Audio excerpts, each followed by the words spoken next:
Okay, let's talk about heart health. What if I told you that some of the most common foods, probably sitting in your kitchen right now, are secretly working against you? Well, today, we're going to pull back that curtain on cholesterol and expose the everyday foods that could be doing some real silent damage. So, let me just ask you this, straight up. Are the foods in your kitchen a silent threat?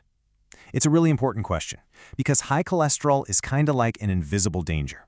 It often shows zero symptoms, right up until it causes a major health crisis. And that's exactly why we've got to start by understanding this silent threat. It is so easy to ignore health warnings when you don't actually feel sick, right? But with cholesterol, what you don't know can absolutely 100% hurt you. So here's the problem in a nutshell. High cholesterol leads to this stuff called plaque building up inside your arteries. The best way to picture it is like sludge building up in a pipe. Over time, that pipe gets narrower and narrower, and that chokes off blood flow. And that, of course, is what dramatically increases the risk of a heart attack or a stroke. But here's the interesting thing. Cholesterol itself isn't the bad guy. Not at all. It's this waxy substance that our body actually needs. We use it to create essential things like hormones and even vitamin D. So the real problem isn't the cholesterol itself. It's about getting the balance of the different types of cholesterol all wrong. All right, this breaks it down perfectly. You've got two main players, LDL and HDL. The easiest way to think about it is this. LDL is like the delivery truck. It drops off cholesterol in your arteries where it can build up and cause all that trouble. That's the bad one.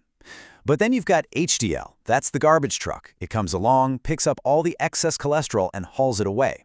So the goal is pretty simple, right? Fewer delivery trucks and a whole lot of garbage trucks on the road. So now that we get the difference between the good guys and the bad guys, let's unmask the culprits in our diet. It's time to name names and identify the top foods that are notorious for jacking up that bad LDL cholesterol. First on our list, processed meats. Yeah, we're talking about all the usual suspects. Bacon, breakfast sausages, hot dogs, and a lot of deli meats. Of course, they're packed with saturated fat and sodium, we know that. But think about it this way. The processing that makes them last forever on the shelf also adds preservatives that your body really struggles with, and that has a direct negative impact on your arteries. Next up, we have what I call the fried and fatty trap. This one is a real double whammy. On one hand, you've got the saturated fat from foods like a big, juicy ribeye steak. But then you've also got these incredibly dangerous trans fats that get created when you deep fry stuff, like French fries, fried chicken, or even donuts. And trust me, those trans fats are particularly nasty for your cholesterol. And now for the convenience deception. You know what I'm talking about. Those store-bought cookies, bags of chips, and frozen dinners that are just so easy. But they are hiding a little secret. They are literally engineered to have a super long shelf life, and that usually means they contain a triple threat. Unhealthy fats, way too much sodium, and loads of sugar. All of those things spell trouble for your heart. Okay, if you only start looking for one thing on ingredient labels, please make it this: partially hydrogenated oil. Just burn that phrase into your memory. That's basically a code name for artificial trans fat. And it is the absolute worst thing for your heart because it does two terrible things at once. It raises your bad LDL cholesterol while actually lowering your good HDL. You just want to avoid it completely. All right, so we've been talking a lot about bad fats, and that brings up a really common question I hear all the time. What about all those trendy, so-called healthy plant-based oils?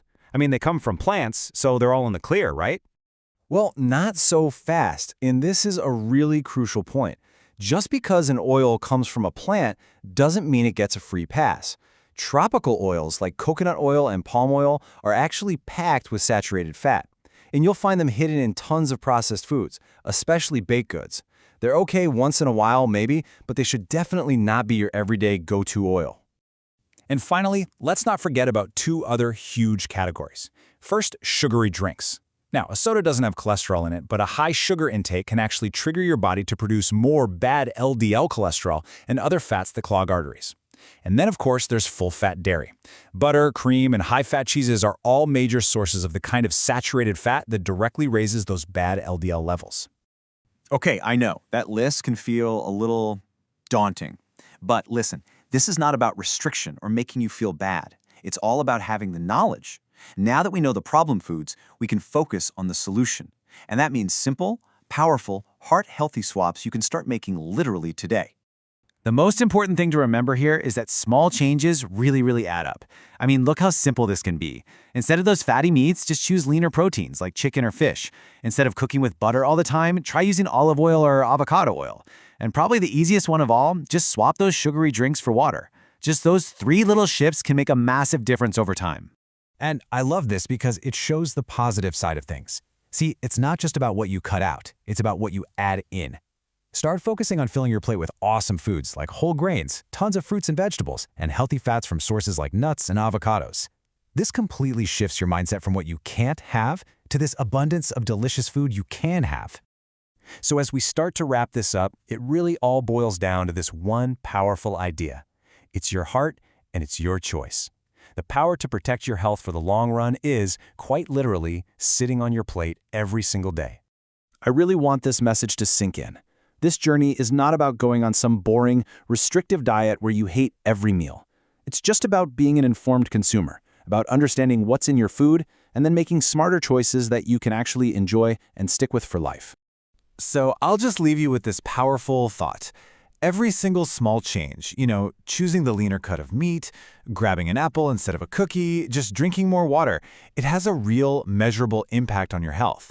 It all adds up, I promise. So as you go about the rest of your day, just think about this. Your very next meal is an opportunity. It is a choice. So, what will you do to protect your heart? Thanks so much for joining us for this explainer.